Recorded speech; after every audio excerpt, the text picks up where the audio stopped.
छत्रपती शिवाजी महाराज की जय भवानी। धर्मवीर संभाजी महाराज की। हिंदू हृदय सम्राट बाळासाहेब ठाकरे यांचा। माझे गुरु धर्मवीर आनंद दिघे साहेबांचा।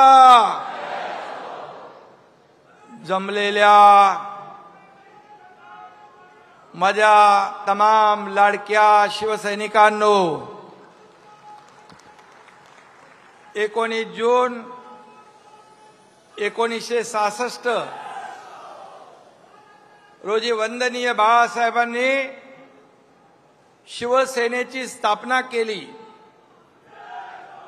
आपल्या लाडक्या शिवसेनेचा आज 59वा वर्धापन दिन आहे। आज दुसराही कुठेतरी एक मेळावा सुरू आहे, पण मी तुम्हाला सांगतो, इथं हा मेळावा बाळासाहेबांच्या विचारांचा आहे आणि दुसरा सत्तेसाठी झालेल्या लाचारांचा आहे। हा फरक आहे, हा फरक आहे। आणि म्हणून अस्सल शिवसेना आज तुमच्याकडे आहे। हिंदुत्वाचा भगवा तुमच्याकडे आहे। शिवसेनेचा धनुष्यबाण आपल्याकडे आहे आणि जनतेचा आशीर्वादही आपल्याकडे आहे। आणि म्हणून हिंदुत्वाचा अंगार म्हणजे शिवसेना, मराठी माणसाचा बुलंद आवाज म्हणजे शिवसेना, 80% समाजकारण म्हणजे शिवसेना, तुमच्या माझ्यासारखे करोडो शिवसैनिक म्हणजे शिवसेना। शिवसेना म्हणजे शौर्य, शिवसेना म्हणजे निष्ठा, शिवसेना म्हणजे स्वाभिमान, शिवसेना म्हणजे अभिमान। आणि शिवसेना म्हणजे एकजूट, आणि शिवसेना म्हणजे वज्रमूठ, शिवसेना म्हणजे धनुष्यबाण, आणि शिवसेना म्हणजे आपला प्राण। तमाम शिवसैनिकांना मी आज वर्धापन दिनाच्या खूप खूप शुभेच्छा देतो। गेल्या 59 वर्षामध्ये शिवसेनेला अनेक आव्हानांना सामोरं जावं लागलं, परंतु बाळासाहेबांचे तेजस्वी विचार, बाळासाहेबांचं तेजस्वी नेतृत्व आणि तुमच्यासारख्या तमाम बाळासाहेबांवर प्रेम करणाऱ्या शिवसैनिकांची जिद्द, यामुळे शिवसेनेचा वटवृक्ष वाढत गेला आणि आज या महाराष्ट्रात नाही तर देशभरामध्ये बाळासाहेबांच्या आणि आनंद दिघे साहेबांच्या विचारांची शिवसेना वाढते, फोफावते। कालच माझ्याकडे 7 राज्याचे प्रमुख आले होते आणि त्या राज्यामध्ये शिवसेना वाढतेय। शिवसेनेचे अनेक इतर पक्षातले मोठे नेते, त्यांना देखील शिवसेनेमध्ये यायचं आहे। आणि म्हणून ही जी काय वाढ होतीये, खऱ्या अर्थाने बाळासाहेबांच्या विचारांची आणि तुमच्या सगळ्यांच्या मेहनतीची, धर्मवीर आनंद दिघे साहेबांची शिकवण आणि खऱ्या अर्थाने 80% समाजकारण आणि 20% राजकारण, हा मूल मंत्र घेऊन आपण पुढे चाललोय, याचं हे प्रतिबिंब आहे। आणि म्हणून मला सांगायला अभिमान वाटतोय की बाळासाहेबांचा विचार आपण जीवापाड जपला, शिवसेनेचं नाव आपण जपलं, आणि त्यामुळेच शिवसेनेची विजयी घोडदौड आज दिमाखात सुरू आहे। आणि म्हणून मी तुम्हाला थोडंसं गणित सांगतो। विधानसभेच्या गेल्या 3 निवडणुकांमध्ये काय झालं ते आपल्याला माहित आहे। 2014 साली शिवसेनेने 282 जागा लढवल्या, 63 जागा जिंकल्या। त्यावेळी स्ट्राइक रेट किती होता? फक्त 22%। 2019 साली शिवसेनेने 124 जागा लढवल्या आणि 56 जागा जिंकल्या. त्यावेळी स्ट्राईक रेट होता 45%.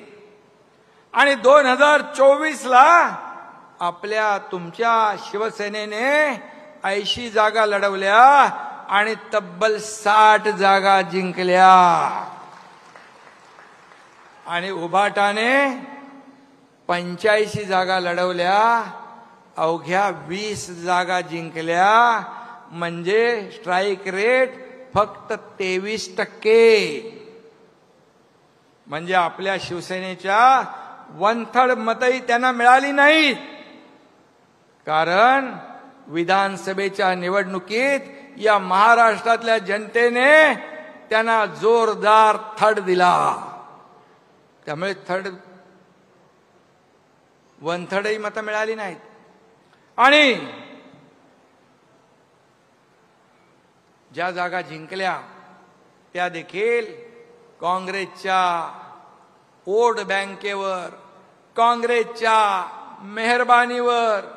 कारण शिवसेनेचे हक्काचे मतदार यांनी उबाटाला केव्हाच टाटा बाय बाय केलेला आहे. हे या 2024च्या निवडणुकांमध्ये आपण पाहिलं. आणि जनतेने या निवडणुकीमध्ये त्यांची बिनपाण्याने हजामत पण करून टाकली आहे. आणि म्हणून आपल्याकडे आत्मविश्वास आहे, त्यांच्याकडे अहंकार आहे. आत्मविश्वास आपल्याला यशाकडे नेतोय, अहंकार त्यांना विनाशाकडे नेतोय.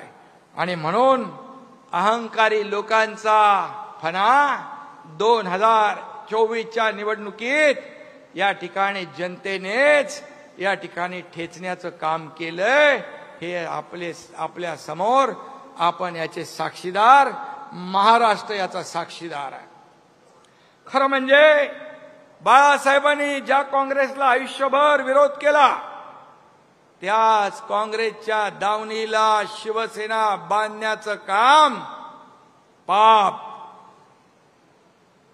कुणी केलं आपल्याला माहित आहे. आणि त्याचबरोबर सत्तेसाठी लाचारी पत्करण्याचं काम कुणी केलं तेही आपल्याला माहित आहे. सत्तेसाठी लाचारी पत्करली आणि कमरेचं डोक्याला गुंडाळलं. ही अशी परिस्थिती निर्माण ज्यांनी केली त्यांना 2019ला शिवसेनेच्या मतदारांशी विश्वासघात त्यांनी केला. बाळासाहेबांचा विश्वासघात त्यांनी केला. बाळासाहेबांच्या विचारांचा विश्वासघात त्यांनी केला. मराठी माणसाचाही विश्वासघात केला, हिंदुत्वाचाही विश्वासघात केला. अशा विश्वासघातकी माणूस या महाराष्ट्राने कधी पाहिला नाही.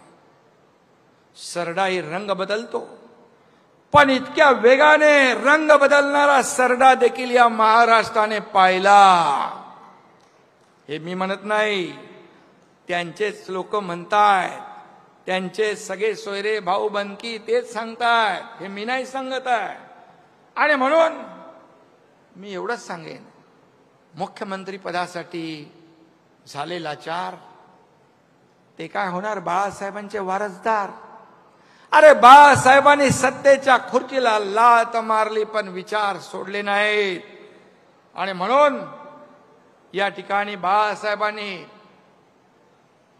हिंदुत्वासाठी मतदानाचा अधिकार देखील गमावला, परंतु हिंदुत्व सोडलं नाही.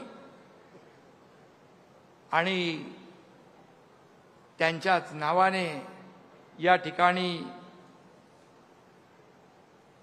वारसदार म्हणणारे सत्तेसाठी त्यांनी लाचारी पत्करली. हा महाराष्ट्र याला साक्षीदार. आणि म्हणून बाळासाहेब असते तर मला सांगा, या खुर्चीसाठी लाचार झालेल्या लोकांना उलट टांगून खालून मिरचीची धुरी दिली असती की नाही?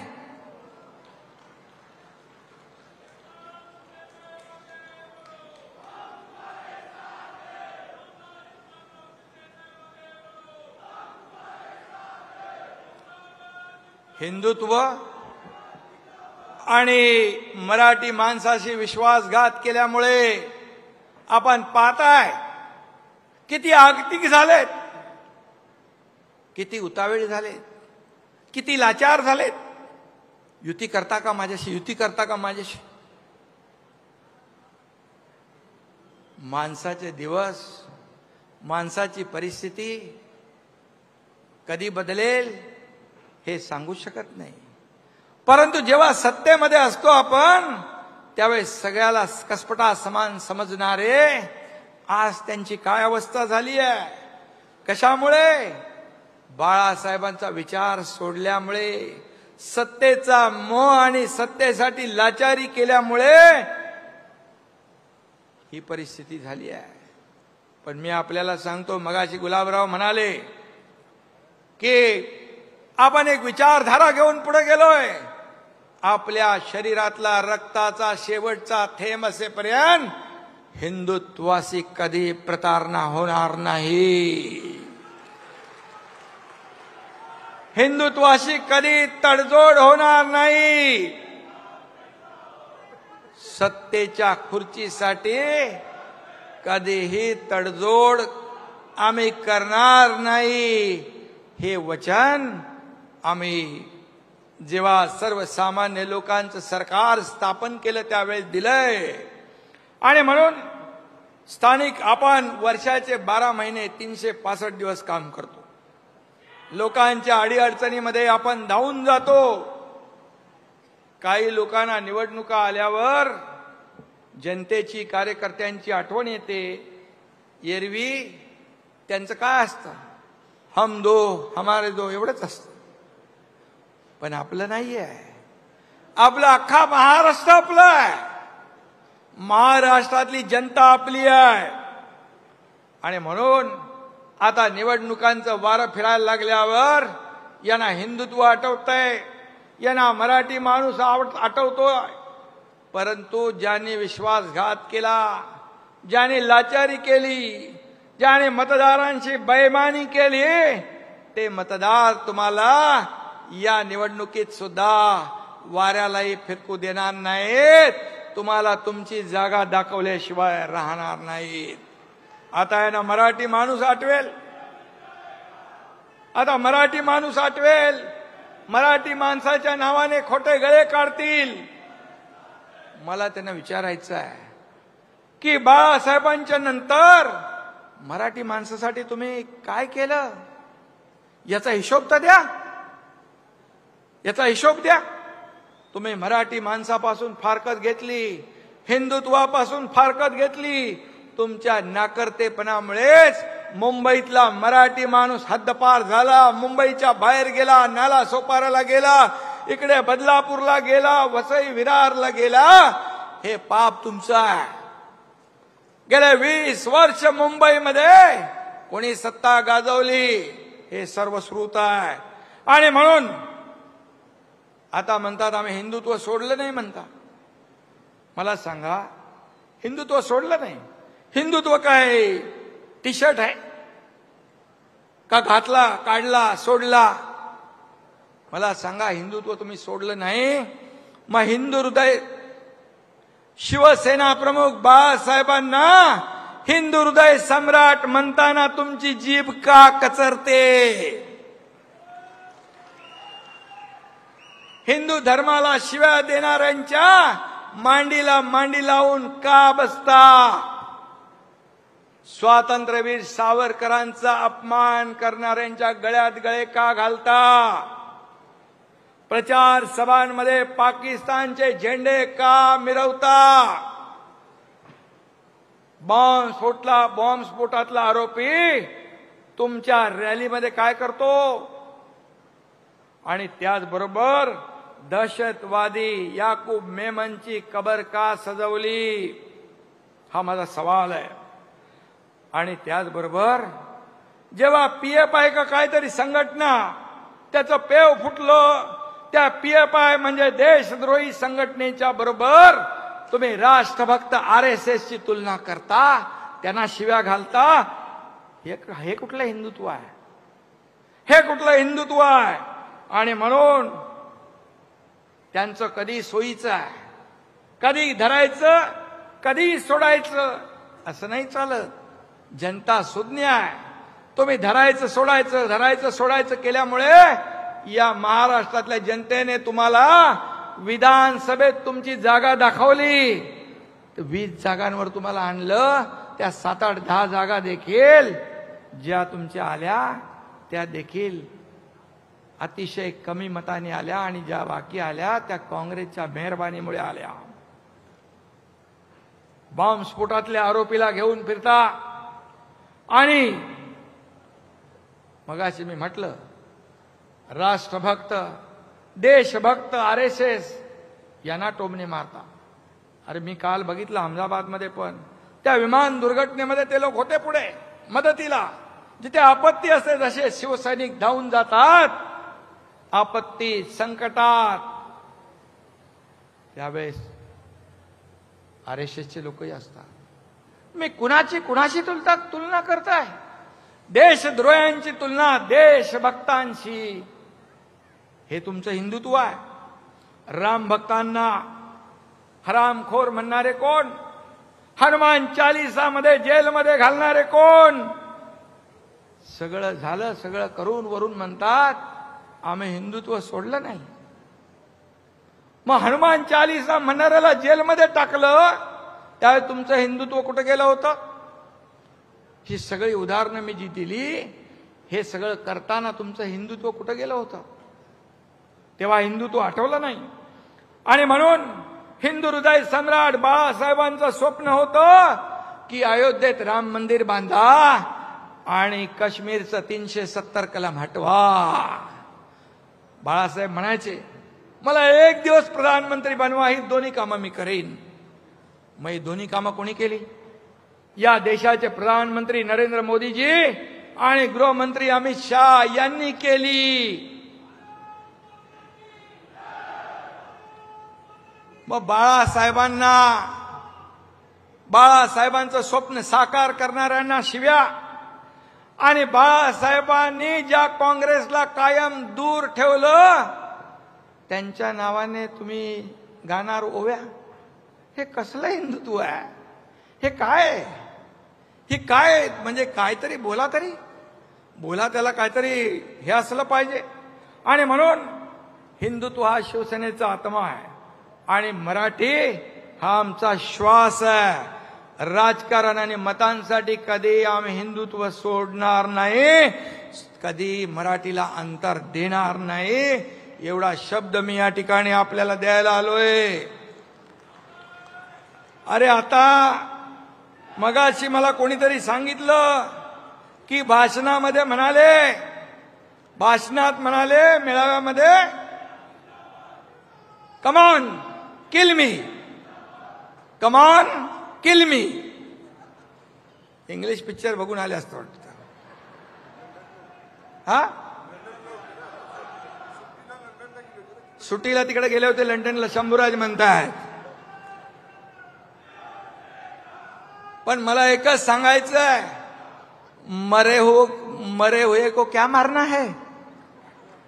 अरे महाराष्ट्रातल्या जनतेने विधानसभेत तुमचा मुर्दा पाडलेलाच आहे. आणि म्हणाले मारायला आलात तर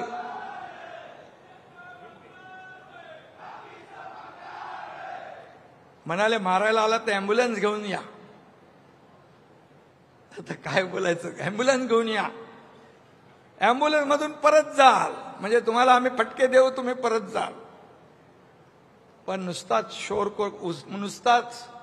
करून शोर मनगटात येत नाही जोर. हे लक्षात ठेवा. वाघाचं कातड पांघरून लांडगा वाघ होत नाही. त्याला शेर का कलेजा लगता है आणि मनगटात जोर लागतो. नुसता तोंडाच्या वापा सोडून चालत नाही, त्याला मनगटात ताकद लागते. आणि तोंडात दम असून चालत नाही तर मनगटात दम लागतो. तो या माझ्या शिवसैनिकांमध्ये आहे. आमच्या नादाला लागू नका तुम्ही. अरे तुम्हाला आम्ही 2-2.5 वर्षापूर्वी दाखवलंय, 3 वर्षापूर्वी तुमच्या टांगा पलटी, घोडे फरार करून टाकले आम्ही. आमच्या नादाला काय लागताय? अरे हा एकनाथ शिंदे बाळासाहेबांचा सच्चा कार्यकर्ता, धर्मवीर आनंद दिघे साहेबांचा कार्यकर्ता आहे. बाळासाहेबांनी भाषणात सांगितलंय, धर्मवीर आनंद दिघेंच्या तालमीतले लोक आहेत. हा एकनाथ आहे. आमच्या नादाला कशाला लागतं? आम्ही कोणाच्या नादाला लागत नाही.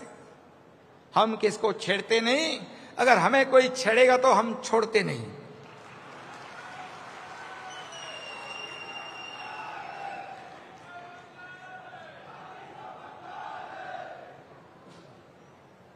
जाऊ द्या, त्या भंगाराची तरी कशाला अपमान करताय?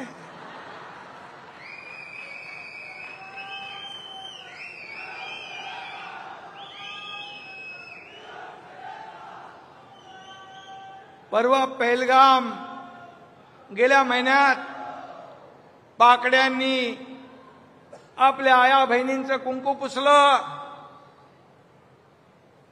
आपल्या आया बहिणींचा सिंदूर पुसला. मराठी बहिणी, इतर जातीच्या बहिणी होत्या, डोळ्यात देखत त्यांच्या कर्त्या पुरुषाला गोळ्या घालण्याचं पाप पाकड्यांनी केलं. आणि मग मराठी बहिणी महाराष्ट्रातले होते, आम्ही गेलो त्यांच्या घरी. त्याचं सांत्वन करायला गेलात तुम्ही? कधी गेलात? कधी जाणार नाही. कारण तेव्हा कुठे होते?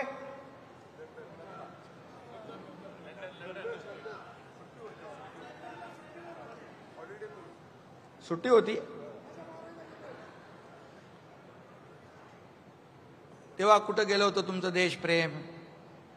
तेव्हा कुठं गेलं होतं तुमचं मराठी प्रेम? कुठं गेलं होतं बहिणींवरचं प्रेम?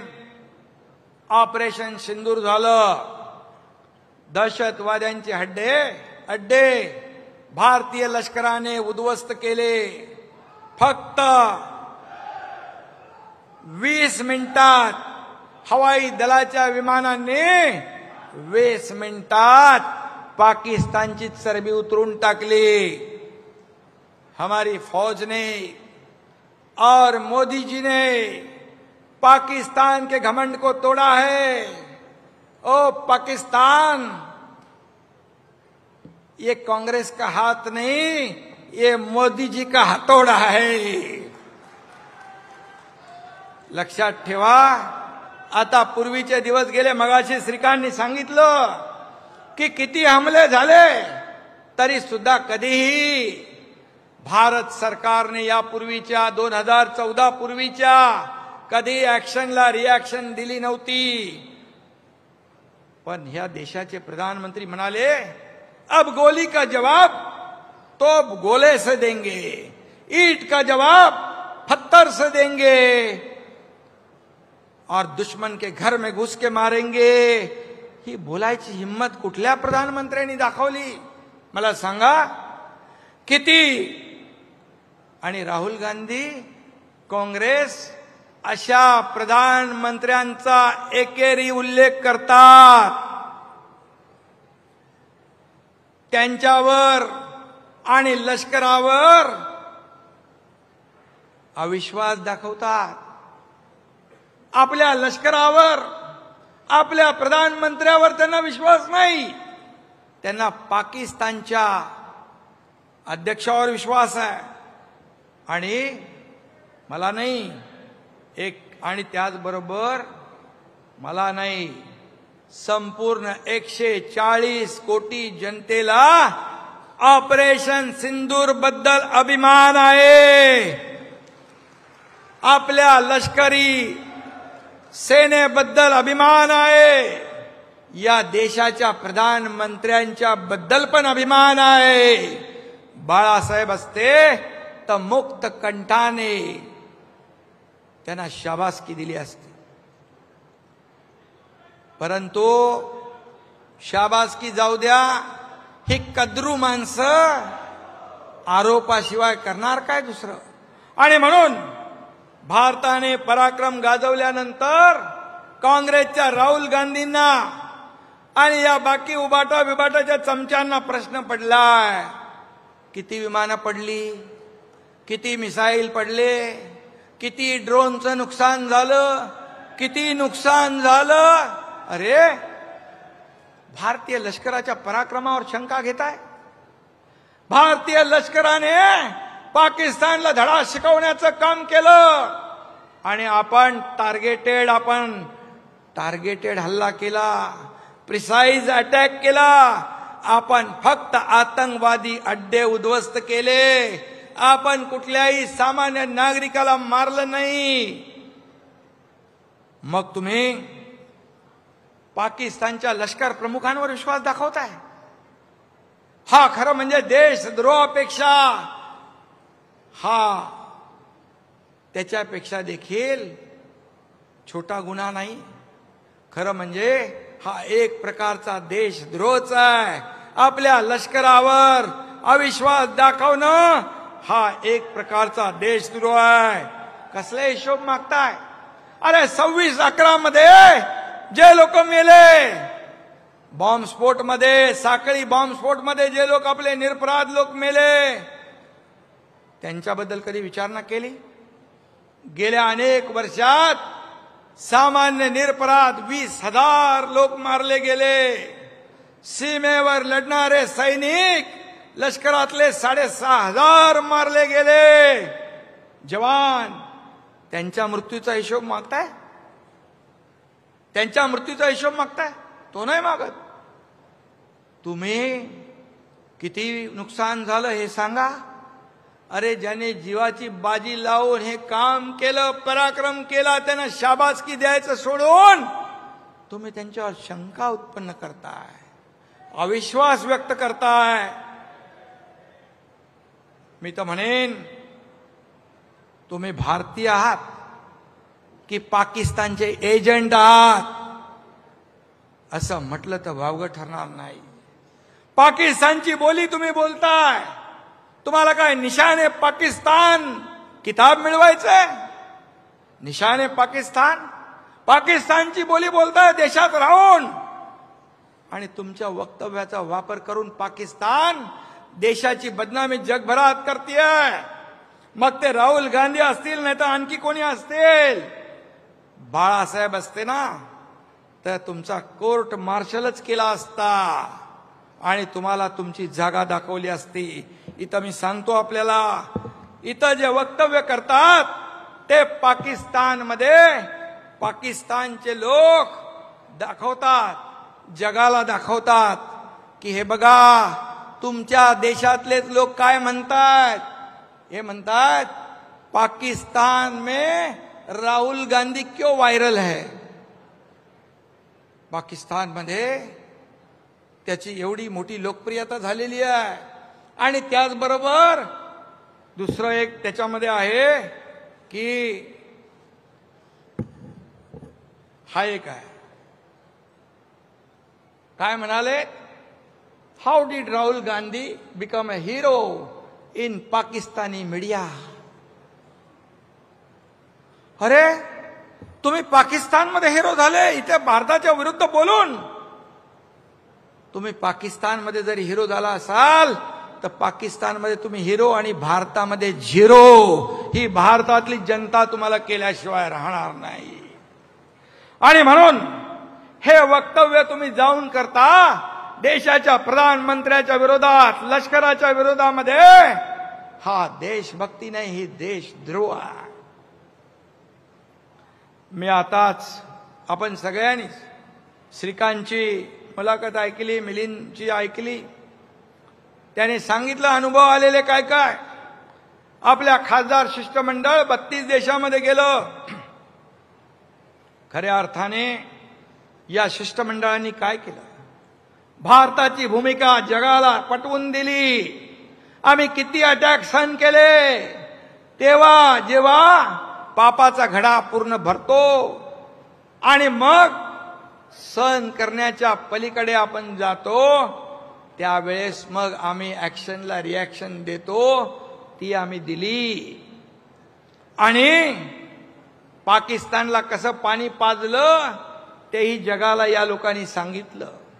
आणि त्याचबरोबर पाकिस्तानचा दहशतवादी बुरखा तरातरा फाडण्याचं काम देखील या 7 शिष्टमंडळांनी केलं.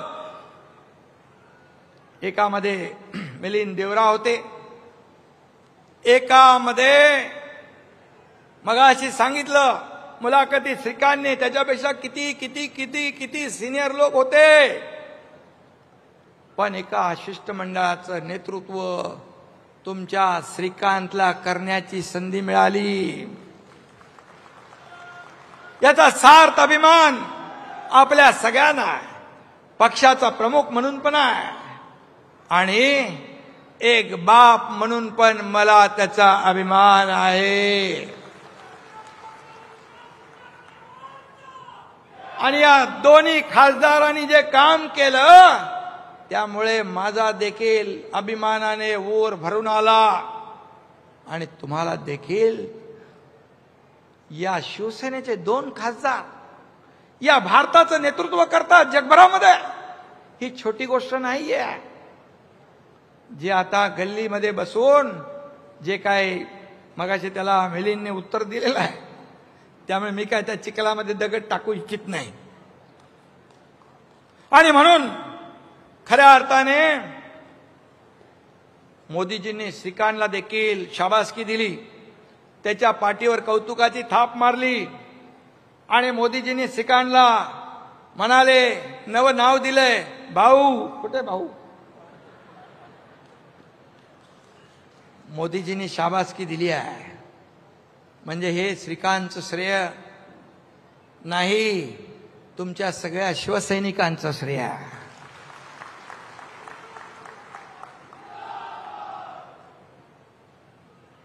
आणि म्हणून हे 2 खासदार आपले या भारताचं नेतृत्व जगभरामध्ये करण्याची संधी मोदीजींनी दिली. आणि त्यामुळे मी मोदीजींचं पण अभिनंदन करतो, त्यांना मनापासून धन्यवाद देतो.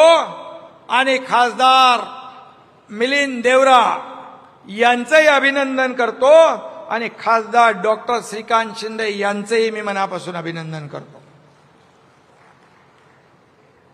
खरं म्हणजे ते झाल्यानंतर एनडीएच्या बैठकीमध्ये ऑपरेशन सिंदूर, भारतीय लष्कराचा आणि प्रधानमंत्री मोदीजींच्या अभिनंदनाचा ठराव मांडण्याची संधी तुमच्या एकनाथ शिंदेला दिली. आणि यावरून एनडीए मध्ये आपल्या शिवसेनेचं किती महत्वाचं स्थान आहे हे मोदीजींनी अधोरेखित केलेलं आहे. आणि मला म्हणून त्याच्यावर श्रीकांतने बरंच सांगितलेलं आहे, मिलिंदने सांगितलंय. मी आता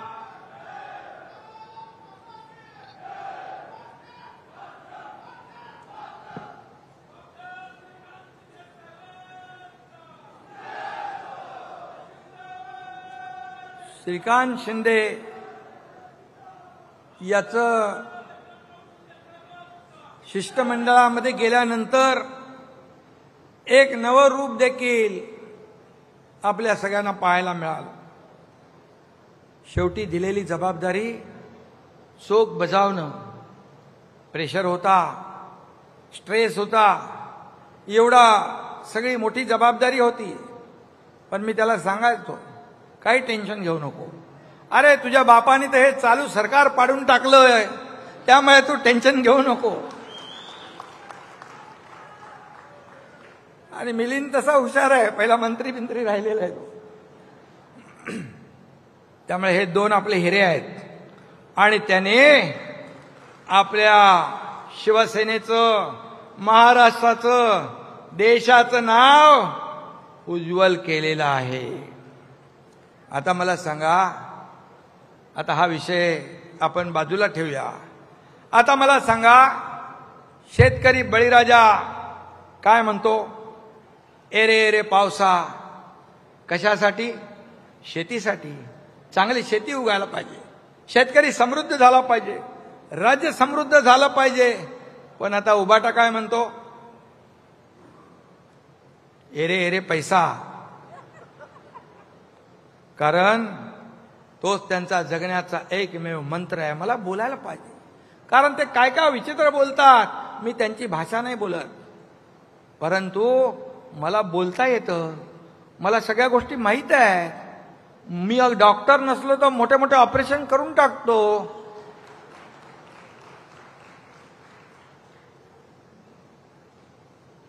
एकदा आर पाटील गृहमंत्री असताना एका सभेत काहीतरी बोलले होते माझ्याबद्दलही आणि श्रीकांतच्या बद्दल. तो ऑर्थोपेडिक सर्जन आहे, तर माझ्याबद्दल काय बोलले ते मी सांगत नाही. पण श्रीकांत हाडं जोडायचं काम करतो. आता मला काय बोलले असतील ते बघा तुम्ही मला. आणि म्हणून भ्रष्टाचार, लाचारी, विश्वासघात हे मूलमंत्र तुमचा आहे.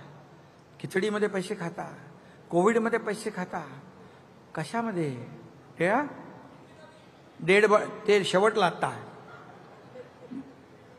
बॉडी बॅग, कचऱ्यात पैसे खाता, डांबरात पैसे खाता. जनतेचा किती पैसा खाल्ला तरी तुमचं पोटच भरत नाही. किती मोठं पोट आहे, कुठं जातोय वो पैसे? मीनाताई काय? आणि मिठी नदीच्या गाळातही पैसा खाल्ला. आता मिठी नदीच्या गाळात पैसे खाल्ल्याने ते गाळात रुतत चाललेले आहेत. कुठं पैसे खायचे, काय करायचं? पण मिठी नदीच्या मगर मिठीतून कोणी सुटणार नाही, हे मात्र पक्क लक्षात ठेवा. तो कोणतरी आहे ना, काय दिनो काय दिनो, हा, त्याची चौकशी सुरू आहे वाटतं. चौकशी सुरू आहे ना सध्या. मग दिनूने तोंड उघडल्यावर किती लोकांचा मोर्या होईल ते काय करणार नाही. आणि म्हणून जाऊ द्या, अशा लोकांबद्दल मला बोलून वेळ घालवायचा नाही. मी काम करणारा माणूस आहे. आरोपाला कामातून उत्तर देणार, टीकेला कामातून उत्तर देणार. आणि म्हणून जी सामान्य माणसाची जी नाळ जुळलेली आहे ती तुटता कामा नये, कधी तुटू देणार नाही, हा माझा शब्द आहे. मुंबई बाहेर फेकल्या गेलेल्या मराठी माणसाला पुन्हा मुंबईत आणण्याचं काम आपल्याला करायचं आहे. जुन्या चाळीचा पुनर्विकास करायचा आहे. रखडलेल्या एसआरए प्रकल्पांना आपल्याला मार्गी लावायचं आहे. मुंबई घडवणाऱ्या गिरणी कामगारांना आपल्याला घरं द्यायची आहेत. मुंबई महापालिकेच्या कचऱ्यात गाळात तोंड मारणारे मुंबईकरांचं आणि मराठी माणसांचं काय भलं करणार? मला सांगायची गरज आहे? मी काय सांगत नाही. यांना फक्त मुंबई महापालिका ही सोन्याचं अंड देणारी कोंबडी आहे, अशा भावनेने गेले 20 वर्ष तुम्ही वागलात. काय दिलं मुंबईकरांना? यामुळे मुंबई खतरे में आहे. मुंबई महाराष्ट्रापासून तोडली जाईल अशा आरोळ्या देखील ठोकतील. खरं तर मुंबई खतऱ्यात नाही, पण हे खतऱ्यामध्ये येतील. यांचं अर्थकारण, यांचं राजकारण खतऱ्यामध्ये येईल, धोक्यात येईल. राक्षसाचा जीव कुठे असतो? राक्षसाचा जीव पोपटात असतो राक्षसाचा. तसं यांचाच जीव बीएमसीत नाही रे बाबा, बीएमसीच्या तिजोरीत आहे.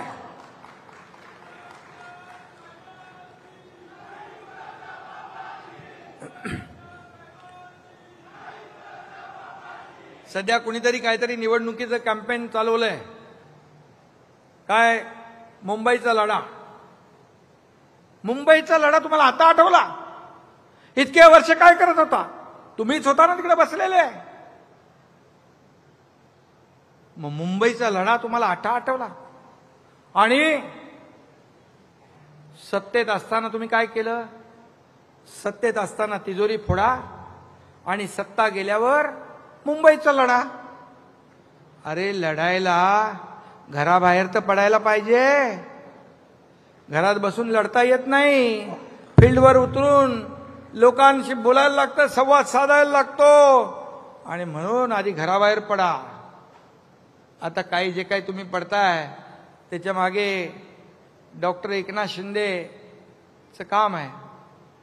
त्यांनी थोडंफार फिरायला लावलेलं आहे, जाऊ द्या. पण एकच सांगतो, मुंबई महाराष्ट्राची होती, मुंबई महाराष्ट्राची आहे, मुंबई महाराष्ट्राचीच राहील. कुणाचा बाप जरी आला, 7 पिढ्या खाली उतरल्या तरी सुद्धा मुंबई महाराष्ट्रापासून तुटणार नाही.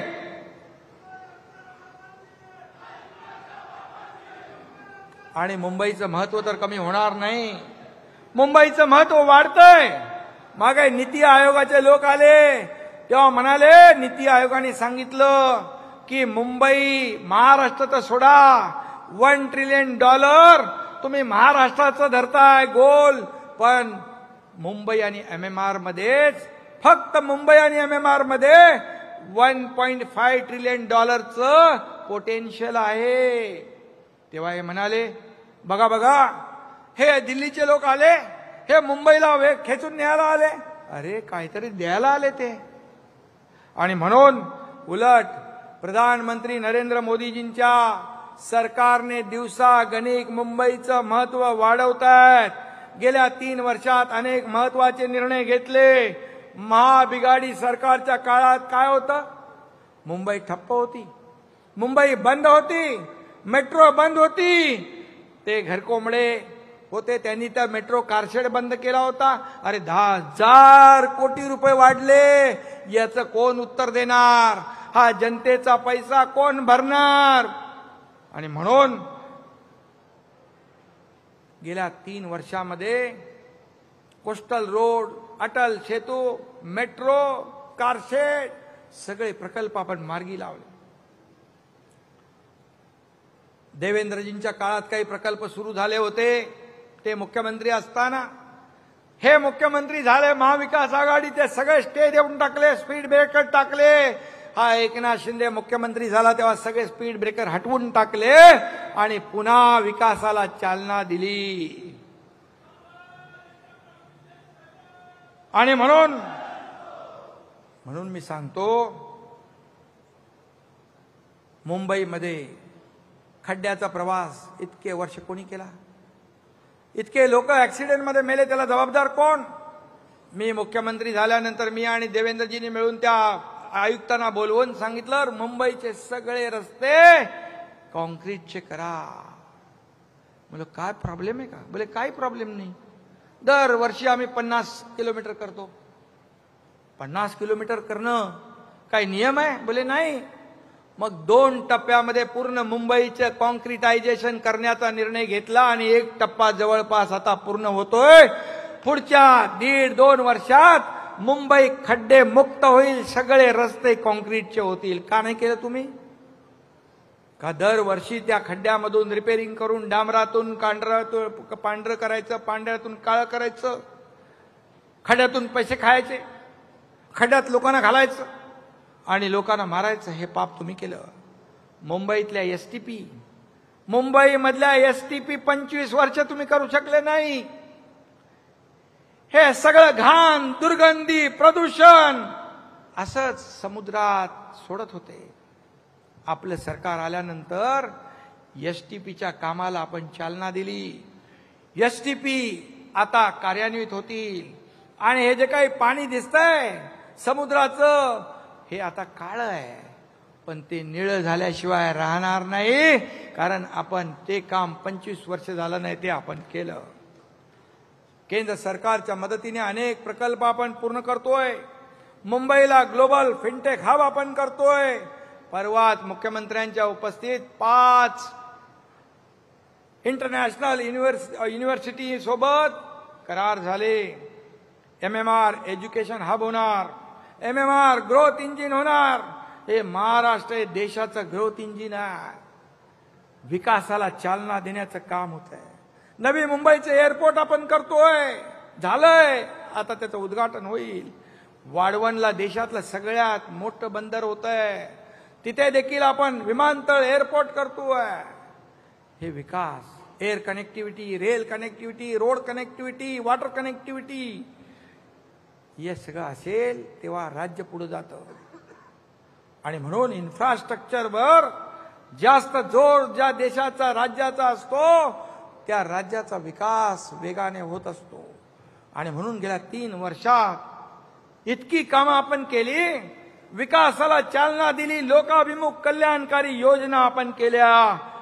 आणि म्हणून मुंबईचं आंतरराष्ट्रीय दर्जावर, आंतरराष्ट्रीय स्तरावर महत्व पुढच्या 2-4 वर्षात वाढल्याशिवाय राहणार नाही. हा एकनाथ शिंदेची कमिटमेंट आहे. आणि एकनाथ शिंदे एकदा कमिटमेंट करतो ती पूर्ण करतो. आणि म्हणून स्थगिती सरकार बदलून प्रगती सरकार आपण आणलं. No reason, on the spot decision करणारं आपलं सरकार आहे. आपल्याला कारण दाखवा नाही, मी अधिकाऱ्यांना सांगतो, काम होणार नाही हे सांगायला अक्कल लागत नाही, स्किल लागत नाही. न होणारं काम नियमामध्ये बसून, कायद्यामध्ये बसवून करायला स्किल लागतं. असे अधिकारी आम्हाला पाहिजेत. म्हणून माझ्या 2.5 वर्षाच्या काळामध्ये जे काम केलं ते आपण पाहिलंय. जीवाची पर्वा न करता पूर्ण राज्यभर फिरलो, लोकांच्या, सर्वसामान्यांच्या मदतीला धावलो. आजही मला अनुभव येतोय. लोक रस्त्याच्या दुतर्फा असतात उभे, सभेत असतात, गच्चीवर असतात, टेरेसवर असतात, घरात असतात, सगळीकडे उभे असतात. भर उन्हात तानात उभे असतात. कोणाला पडलीये, कशाला? पण जे काय काम केलं त्याची आठवण लोकांनी ठेवली आहे. हे माझं भाग्य आहे. आणि सगळ्या पदांपेक्षा या लाडक्या बहिणींचा लाडका भाऊ हे मोठं पद मला मिळालं. आणि म्हणून सांगतो तुम्हाला, कोणी किती अफवा पसरवल्या, लाडकी बहीण योजना बंद होईल, पण मी सांगतो ही कोणी किती अफवा पसरवल्या, खोट्या काय काय म्हणाले, काही प्रयत्न केले तरी सुद्धा लाडकी बहीण योजना कधी बंद होणार नाही.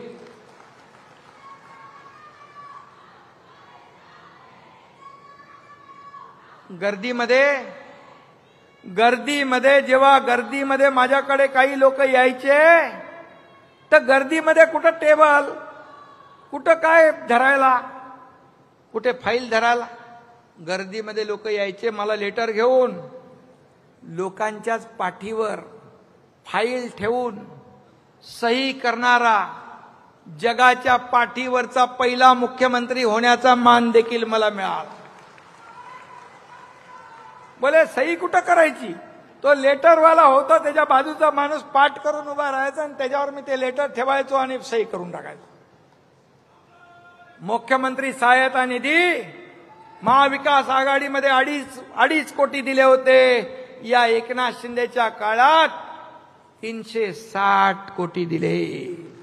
हजारो लोकांचा जीव वाचवला. आणि म्हणून मी आपल्याला एवढं सांगतो, लाडके शेतकरी आहेत, लाडके वारकरी आहेत. लाडक्या वारकऱ्यांच्या दिंडीचं 20,000 रुपये अनुदान आपणच चालू केलं. आता काही लोक म्हणत होते मिळणार नाही, पण मी लगेच GR काढायला लावला. संजय शिरसाट आहे, ताबडतोब पोचले, पैसे पोचले ना, ठीक. आणि म्हणून आपण लेक लाडकी लखपती योजना केली, उच्च शिक्षण मोफत केलं मुलींचं. आणि हे सगळं करत असताना या ठिकाणी आपण महाराष्ट्राला इन्फ्रास्ट्रक्चरच्या कामात महाराष्ट्राला किती सांगू, नंबर 1 केलं. स्टार्टअप मध्ये महाराष्ट्राला नंबर 1 केलं. GDP मध्ये महाराष्ट्र नंबर 1, FDI मध्ये नंबर 1, एक्सपोर्ट मध्ये महाराष्ट्र नंबर 1, स्वच्छतेत नंबर 1, कल्याणकारी योजनांमध्ये नंबर 1. किती लिहू? आणि कमीत कमी वेळेमध्ये जास्त काम करण्याचा विक्रम आपल्या महायुती सरकारने केला. बाळासाहेबांचं, दिघे साहेबांचं स्वप्न होतं सामान्य शिवसैनिक सत्तेवर बसावा आणि त्यानं स्वप्नातला महाराष्ट्र घडवावा. मी त्याला निमित्त ठरलो, हे मी माझं भाग्य समजतो. हा बाळासाहेब आणि दिघे साहेबांचा आशीर्वाद पाठीशी होता. देशाचे प्रधानमंत्री नरेंद्र मोदीजी आणि गृहमंत्री अमित शहा यांचा भक्कम पाठिंबा होता. आणि तुमच्या सगळ्यांचे आशीर्वाद आणि माझ्यासोबत आलेले 50 आमदार खासदार या सगळ्यांचं श्रेय होतं. आणि म्हणून तमाम जनतेचं प्रेम या कामातून आपण मिळवलंय. आणि म्हणून एवढी कामं केली आपण, एवढी विकास कामं केली, लोकाभिमुख कल्याणकारी योजना केल्या की त्यामुळे झालेल्या विधानसभेच्या निवडणुकीमध्ये आतापर्यंतच्या महाराष्ट्राच्या इतिहासामध्ये 232 जागांचं लँडस्लाइड मॅन्डेट आपल्याला मिळालं.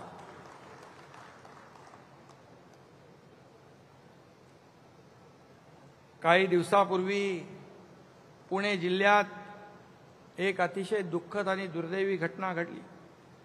सासरच्या छळाला कंटाळून आपल्या एका बहिणीने आपलं जीवन संपवलं. तशी लेक लाडकी असते, तशी बहीण लाडकी असते, तशी सून का वागू शकत नाही आपण? आपली लेक जेव्हा दुसऱ्याच्या घरात नांदते तेव्हा आपण विचार करतो की तिचं जीवन चांगलं झालं पाहिजे, तिला त्रास होता कामा नये. का मानसिकता बदलत नाही लोक? आणि म्हणून यासाठी आपल्या सुनांना देखील लेकीसारखं वागवण्याची मानसिकता तयार झाली पाहिजे. आणि म्हणून सुनेचा छळ करणारी वृत्ती हा समाजाला लागलेला कलंक आहे आणि ही वृत्ती ठेचून काढली पाहिजे. आणि त्यासाठी आज आपण एक नवीन अभियान सुरू केलंय. काय? लाडक्या सुनेचं रक्षण हेच शिवसेनेचं वचन.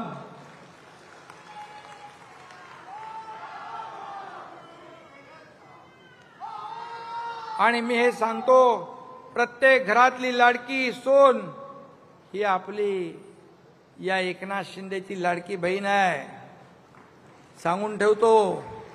आणि त्यामुळेच आता लाडकी सून हे अभियान आम्ही हाती घेतलंय.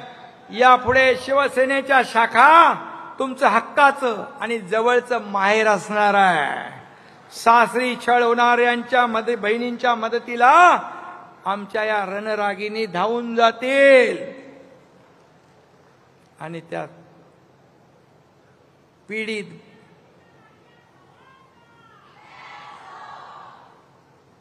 मी उभा आहे तुमच्या पाठीशी खंबीरपणे. आणि म्हणून हे सुरुवात आपण हे धर्मवीर आनंद दिघे साहेब यांनी हे त्यांच्या कार्यकाळात जिथं अन्याय झाला त्याला बरोबर जशा तसं धडा शिकवला. आणि म्हणून या लाडक्या सुनेचं रक्षण हे शिवसेनेचं वचन, हे अभियान आपण धर्मवीर आनंद दिघे साहेब यांच्या आश्रमातून सुरू करतोय. आणि याच्यानंतर आपली सगळी जी काय ती बांधणी ते सगळं होईल.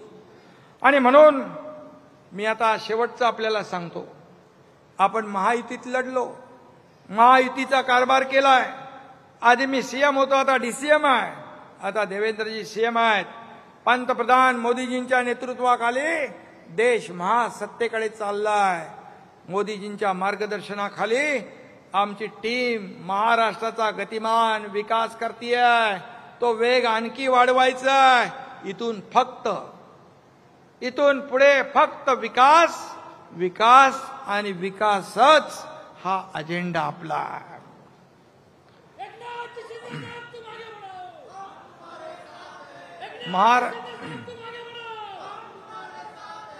अरे बाबा, निवडणूक अजून माझी लांब आहे पुढे. आता कार्यकर्त्यांची निवडणूक आहे, बरोबर ना? नेत्यांच्या निवडणुका झाल्या, आता कार्यकर्त्यांच्या आहेत. जिल्हा परिषदा, नगरपंचायती सांगतो मी. आणि म्हणून महाराष्ट्र हे आपल्या सर्वश्रेष्ठ राष्ट्र करायचं आहे. त्यासाठी महायुतीचा जन्म झालाय आणि कामही सुरू झालंय. येणाऱ्या निवडणुकीत देखील आपण बाजी मारणार आहोत, बिलकुल मारणार. विजयाची हॅट्रिक होणारच. आणि त्यामुळे राष्ट्र जिंकलं, महाराष्ट्रही जिंकला. आता स्थानिक स्वराज्य संस्थाही आपण जिंकणार. शिवसेना पक्ष वाढतोय दररोज. आज देखील काही नगरसेवक आले. मी आपल्याला सांगतो, मगाशी मी वर्धापन दिन होता म्हणून थोडा आढावा घेतला, तर आतापर्यंत मुंबईतले उबाटाचे 50 विद्यमान 2017 ते 22 नगरसेवक शिवसेनेमध्ये आले. 50. अजून पुढे काय होते ते सांगत नाही मी आता. पण इतर पक्षाचे देखील असे करून 60 ते 65 लोक विद्यमान नगरसेवक 17 ते 22 हे शिवसेनेमध्ये दाखल झालेले आहेत. आणि म्हणून येत्या निवडणुका देखील हा खऱ्या अर्थाने हा वाढीचा वर्धापन दिन आहे. येत्या निवडणुका देखील आपल्याला महायुतीत आपण लोकसभा लढलो, विधानसभा लढलो, या स्थानिक स्वराज्य देखील संस्था आपल्याला महायुतीत लढायची आहे. युतीचा निर्णय योग्य वेळी आम्ही घेऊ, पण तुम्ही मात्र सगळे लोक निवडणुका जिंकण्याच्या कामाला लागा. आपल्याकडे काम खूप आहे, वेळ कमी आहे आणि पुढच्या काळात जास्तीत जास्त सदस्यांची नोंदणी करा. जेवढी नोंदणी जास्त तेवढा पक्ष मजबूत होईल. पक्ष मजबूत झाला, पक्ष मोठा झाला तर तुम्ही मोठे होणार आहात. आणि म्हणून सध्या सोशल मीडियाचा जमाना आहे, त्याच्यावर देखील आपले सगळे टीमने ऍक्टिव्ह राहिलं पाहिजे. घराघरात मनामनामध्ये भगव्या विचारांचा दिवा पेटवा, हिंदुत्वाचा ज्वलंत अंगार फुलवा. सर्व सण, आता सगळे सण येतात, सण उत्सव साजरे करा, जोरात करा, हिंदुत्वाचा जय जयकार करा आणि पुढे चला. म्हणून कार्यकर्ते तयार करा. कार्यकर्ते तयार झाल्याशिवाय नेते तयार होत नाही. आणि म्हणून जे माझ्या व्यासपीठावर भरलेले सगळे हे जे बसलेले लोक आहेत, हे आमचं ऐश्वर्य आहे. हे आमचं ऐश्वर्य आहे. आणि समोर बसलेले तुम्ही ही शिवसेनेची संपत्ती आहे, ही ॲसेट आहे. मी म्हणालो त्यावेळेस आम्हाला प्रॉपर्टी नको, बाळासाहेबांचे विचार हीच आमची संपत्ती आहे. आणि म्हणून विधानसभा जिंकलो म्हणून बेसावध राहू नका, गाफील राहू नका. येणारी प्रत्येक निवडणूक आपल्याला जिंकायची आहे. राष्ट्र जिंकले, महाराष्ट्रही जिंकला, दोन्हीकडे भगवा फडकला. आता मिशन एकच, महापालिकेवर भगवा, जिल्हा परिषदेवर भगवा, नगरपालिकेवर भगवा, पंचायत समित्यांवर भगवा आणि ग्रामपंचायतीवरही भगवा.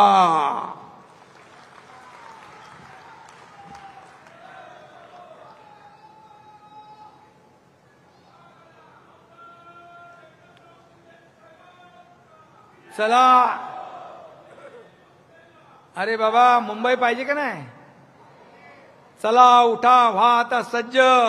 मुंबईवर सुद्धा भगव्याचेच राज्य.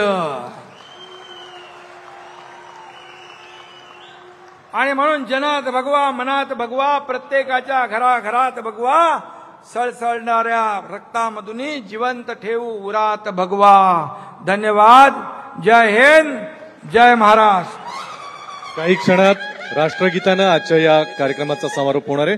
तत्पूर्वी सगळ्यात आधी दीपक केसरकर साहेबांनी शिर्डीची साईबाबांची शाल शिंदे साहेबांना भेट म्हणून, आशीर्वाद म्हणून आणलेली आहे. मी केसरकर साहेबांना विनंती करतो की कृपया त्यांनी शिंदे साहेबांचा या ठिकाणी ही शाल देऊन सन्मान करावा. राष्ट्रगीतानं कार्यक्रमाचा समारोप होणार आहे, त्यामुळे कृपया कोणीही आपापल्या जागांवरून उठू नये अशी आपल्याला नम्र विनंती.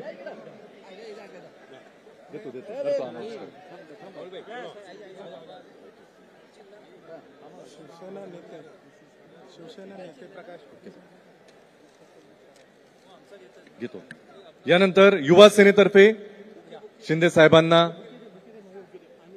पुष्पगुच्छ देऊन त्यांचा या ठिकाणी सत्कार केला जातोय. कार्याध्यक्ष पूर्वेश सरनाईक, सरचिटणीस अमेय घोले आणि राहुल कनाल आणि युवा सेनेतर्फे इतर सर्व. सोशल मीडिया राज्य प्रमुख राहुल कनाल.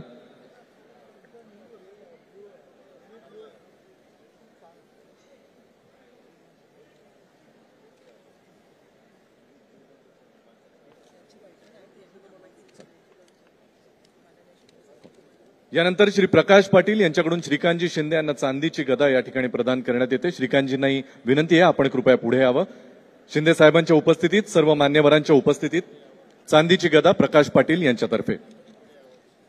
यानंतर जिल्हा प्रमुख पुरुष, संपर्क प्रमुख पुरुष, उपनेते महिला आणि पुरुष, याचबरोबर आमदार, खासदार आणि मंत्री महोदय यांची बैठक आहे, त्यामुळे आपण कृपया इथेच थांबावं अशी आपल्याला विशेष सूचना, नम्र विनंती.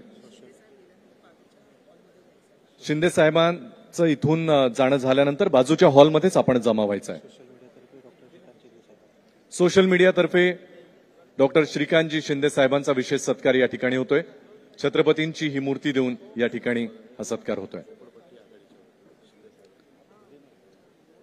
श्री सुमित सुमन कुंडलिक वंजाळे यांच्यातर्फे महाराष्ट्र राज्य प्रमुख शिवसेना झोपडपट्टी महासंघ यातर्फे शिंदे साहेबांचा या ठिकाणी विशेष सत्कार करण्यात येतोय.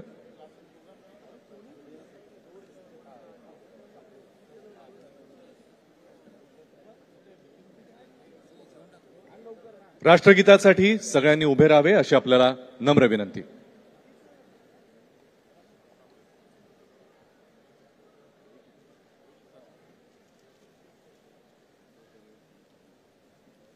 राष्ट्रगीत शुरू कर.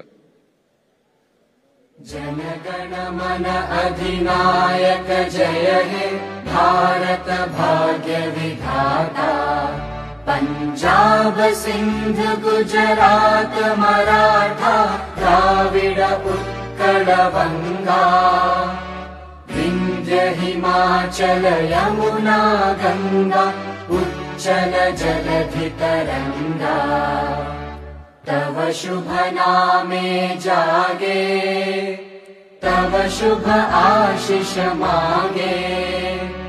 गाहे तव जय गाथा जनगण मंगलदायक जय हे भारत भाग्य विधाता. जय हे जय हे जय हे जय जय जय जय हे.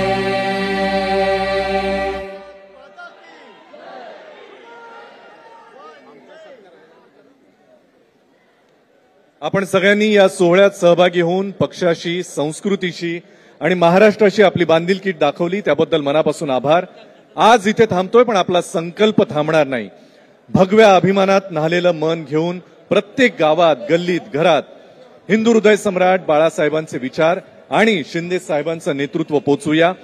आपल्या सगळ्यांना पुन्हा एकदा 59व्या शिवसेना वर्धापन दिनाच्या मनपूर्वक शुभेच्छा. धन्यवाद. शुभरात्री. जय हिंद, जय महाराष्ट्र. एकता उभा ठाकतो सणांसाठी राब राबतो. जागल्या बनून जागतो.